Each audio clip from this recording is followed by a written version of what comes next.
Hi, and welcome to Apple Cottage. This is Sandy. Well, it's early in the morning. It's still dark outside, but I can see the full moon setting over on the western sky.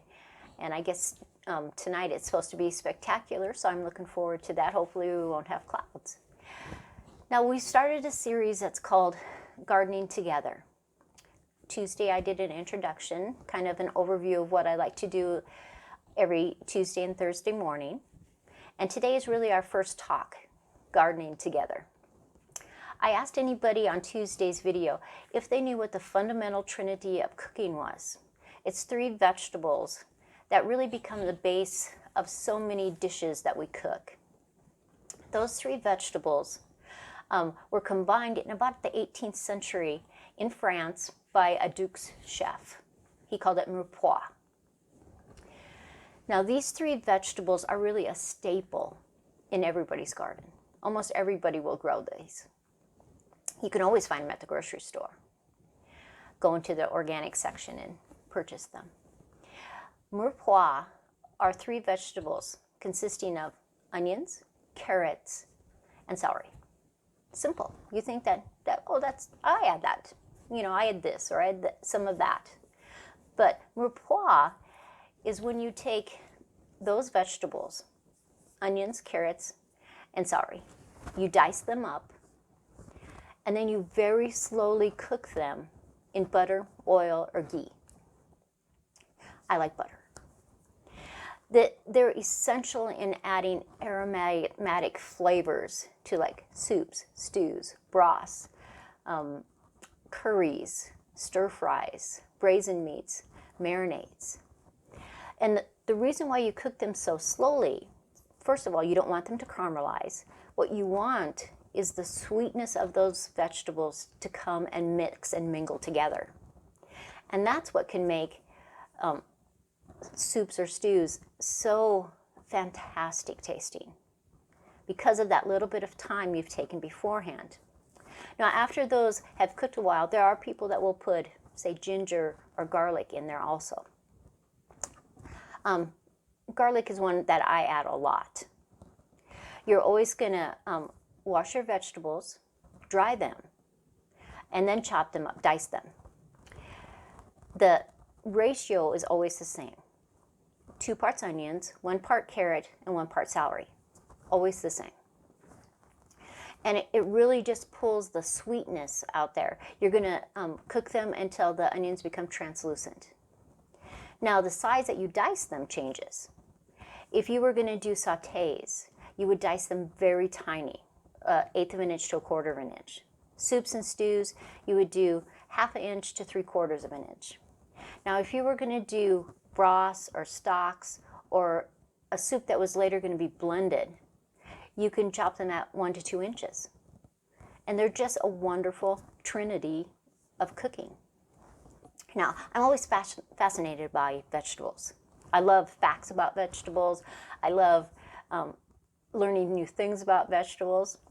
Now, carrots are one of my favorites. I love growing all different colors and kinds of carrots. Short ones, long ones, fat ones, skinny ones, orange, red, white, yellow. I love carrots, purple. There's actually 3,500 different types of varieties of carrots in the world right now that you can purchase. And you can grow those different types of carrots. If your family doesn't like orange carrots, try a purple carrot or a white carrot or orange carrot, or a mixture, a red carrot. They're just so fascinating. And the flavors, though they do taste like carrots, they do have their own essence to them too.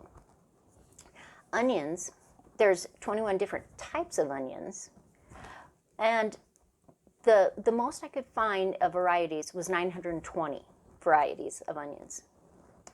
For me, I usually like the great big bulb onions. I always like to grow some bunching onions, some green onions. Chives are a part of the onion family. Leeks are a part of the onion family, and I always grow leeks and chives. Celery, there's 3 different types of celery. And the most I could find for varieties was about 300. So not as many as carrots, of course, but still a lot of varieties. This year, I always get my seed packets ready. These are my carrots. I have a little list of the different packs that are in here. I made seed tapes for my carrots because that's how I always plant my seed tapes. And so then, so far, I've done 5 different seed tape rolls of my carrots. And so I just check them off when I get the seed tape done. And I'm going to show you one of my seed tapes. So this one has Dover halves. They're not a real hugely long, maybe about 6 inches carrots, but a wonderful tasting carrot. And I always do carrots, radish, carrots, radish, carrots. I use a 2-ply paper towel so I can pull it in half, dot of glue, then I put the seed in. I try to put them 5 across and about every 1.5 inches. I don't like to thin. I think it's a waste of your time, it's a waste of seeds, and I can do this in the winter time. I can watch a video, I can sit at the kitchen table, I can, actually when the kids were younger, this is a great project for your kids or your grandkids to help you with. It's fun, it's easy. These are 10-foot rows because on my garden plan, I'll link a description of that video below, I like to space everything out. 10-foot row, it's all ready. So what I do is I'll work the soil a little bit. I'll use my broad fork or pitchfork and just kind of work it loose from just sitting over the winter. I like to plant them about 2 weeks before my last frost date. Where I live in Wyoming, the last frost date is about the 20th of May. Some people say the 15th, some people say the 30th, depending on what you read. I just assume it's about the 20th of May. So 2 weeks before that, I can plant my carrots. So I work that soil. I rake it out so it's flat. I just lay these down. They just unroll. I already have garden labels for them, so I can stake those at the end. And then I'm going to soak this really well because I want the paper towel to already start biodegrading. And then I'll put a layer of soil or compost on top of that. I put the radishes in between because I want them to emerge first because they're fast. And they kind of shade those young, tender carrot plants when they start to come up. And that works well if all of a sudden we have a really warm spring. It protects with the wind that we have. And this has just worked so well for me. And I hate wasting seeds and I hate wasting my time. Some people plant their carrots and then every 3 weeks they'll plant them again. When I use my big seed tapes, I pull the radishes when they're ready. Then I wait for my carrots to be ready and pull them up. And that's about midsummer when that happens. And so then I will just take another roll, seed roll, tape, and I'll put that down again, and then I can have fall carrots too.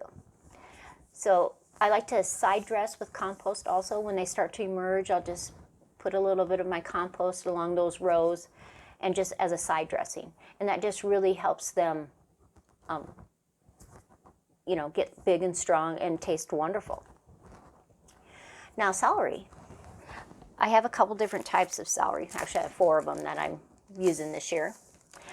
Tender Crisp is a favorite. It's an heirloom. But this year, I'm also trying what they call a Chinese pink. So that the stalks have this pink tinge to them. The flavor is supposed to be exceptional. They're not as large, the stalks aren't as large, but the flavor is supposed to make up for that. So I'm going to try that this year, and I'll bring you along on that journey too. If you live in a zone 5 or 6 or higher, you can overwinter your celery. I'm actually going to try to overwinter it in my garden. And I'm just going to pile about 2 feet of straw on top of them after I have cut them, and used them. I'm going to just pile the straw on top of them. And then the idea is that the spring after, when they emerge, they'll actually flower and I'll have my own seeds. And that way I can save some of the seeds, but you can use the seeds in cooking also, because I add that to a lot of my soups and different things too. You want to start your celery seeds inside. So I'll start them in my little greenhouse. Sometimes I start some really tender ones under lights inside the house. And so I wanted the plant to have about 5 leaves and the nights to be staying above 55 degrees before I put those out. And I'll mulch them around the weather.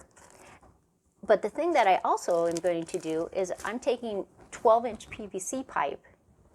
I'm going to drill some holes in it, and I'm literally going to set that PVC pipe about 2 feet, that's about 2 feet tall, right on over top of my celery.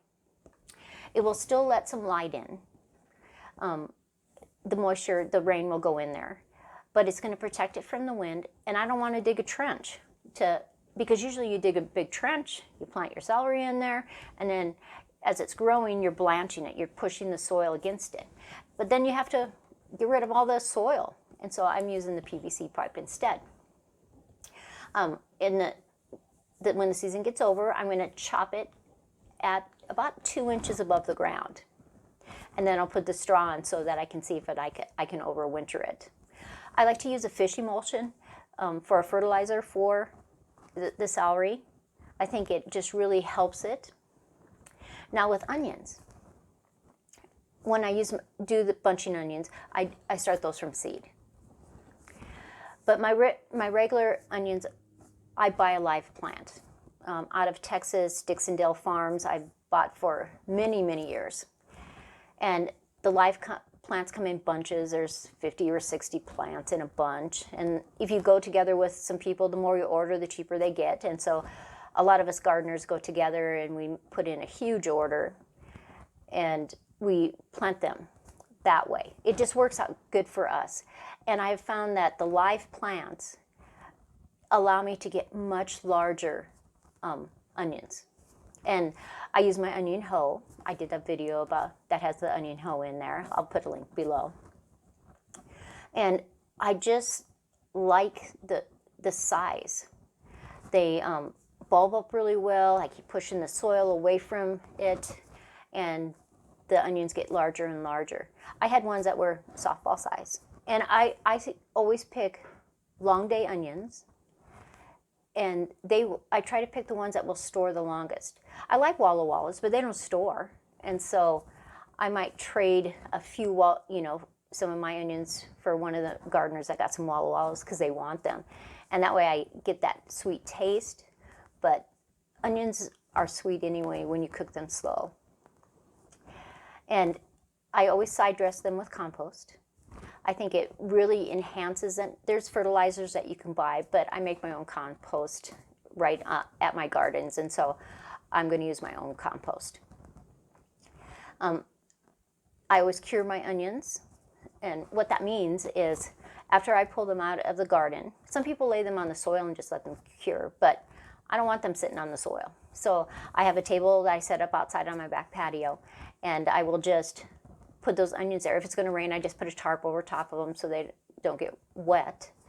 And then I just let the green part finish drying. And then I store them downstairs in my pantry.